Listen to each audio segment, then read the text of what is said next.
Planet Food is the name of an organisation. We are due to become a community interest company, but we set up just the back end of last year. Our full name is Planet Food York, the Real Junk Food Project. We are an organisation that is working to reduce food waste, and we are affiliated to the Real Junk Food Project, which lots of people know about already. It's a national, international project that is valuing food that would otherwise in the past be called junk, and we are moving into the future with it not being identified as junk but as real food that we can use and eat and enjoy and not waste and not have the knock-on effects of what food waste can do to the environment. The less food that you throw into the bin, the less actual carbon footprint you're leaving. So if you make an effort yourself to never buy too much food, never waste any food, never actually let your food waste or surplus go into a regular bin, you are reducing the grams, pounds, I'm not sure what it is, tons of carbon that you personally are putting out into the atmosphere. So that's helping you say, I've got a lower carbon footprint because I don't waste food. We at the project, we are a cafe as well, and we have a food store which people can use, pay as you feel, to take and use the groceries. So they either take food to cook themselves, and once they've taken it and they cook it themselves or use it how they want to, it's their responsibility. The food that we cook here in the cafe, we have all been trained to level 2 health and safety hygiene in the kitchen. So we're covered that way. We have our insurance, of course, and we understand, a lot of us have background in food anyway, or informally or formally, but of course we know the rules and regulations. They restrict what you can do with food, but we still have an overarching law that any food that's past its use-by date, that is a regulation, we cannot use. So of course we compost what we can of those kinds of foods. But the food that's past its best before date or on its best before date, we use. There is nothing that we are regulated by to say that we can't use and serve food beyond its best before date. We make our judgments, and if it's not fit for eating, we then compost it. A lot of the supermarkets are on board.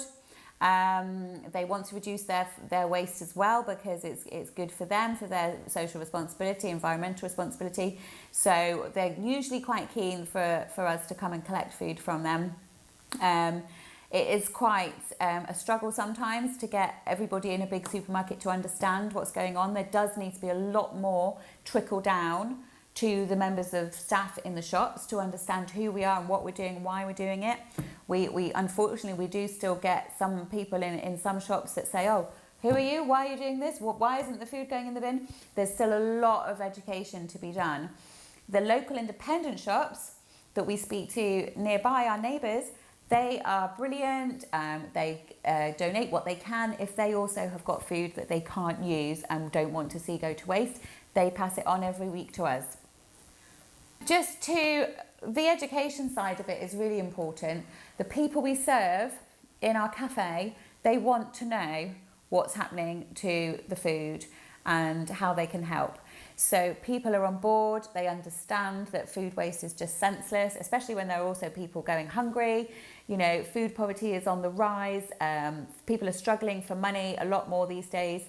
People in work that are struggling for money. It's just not acceptable that food waste happens when also people struggle to afford food. So all of these messages, whether it's about helping people that don't have as much or whether it's about helping the planet, we're all in it together to just stop that food going to waste, rescue more and more of it, keep collecting, but also not just us collecting, encouraging the people that know about us to change their behaviour at home. Think about food before you throw it out. Don't throw it out. Think about how you could compost it, or just eat it and shop more responsibly, cook more responsibly, share food more, have community round, do a community cafe. Here in York, we do not have a food waste collection from your doorstep, and I want to see that changed. I hope that projects like this will encourage local decision makers to find the money and prioritise it, especially with the climate emergency going on, prioritise funding better recycling and waste reduction when it comes to such a harmful thing as waste food. It needs to be collected on the doorstep. Lots of people I speak to in the community want their food waste collected in a little box and taken away, so they know that they can do their bit too. It comes down to the local authorities saying, yep, we're going to do this. All around York, all around the country, councils are collecting food waste, and York still doesn't do it. Most recently they said, oh, we'll start doing it when the national government fund us to do it. That's not going to happen. There's more and more local people wanting to do this. We want our waste and recycling to work better for people, to make it easier, so we're not chucking things away. We need to start food waste collections, and if I get to be someone that can make these decisions and work my hardest for the Green Party here, York Green Party, want to do these things, we can do these things. I will be another person voting to make those things happen, voting on the council if I get elected to make these kind of decisions. Hurry up and get organised. The climate emergency is not going to wait for us to do that. We need to act now and do all these things that lots of other cities do.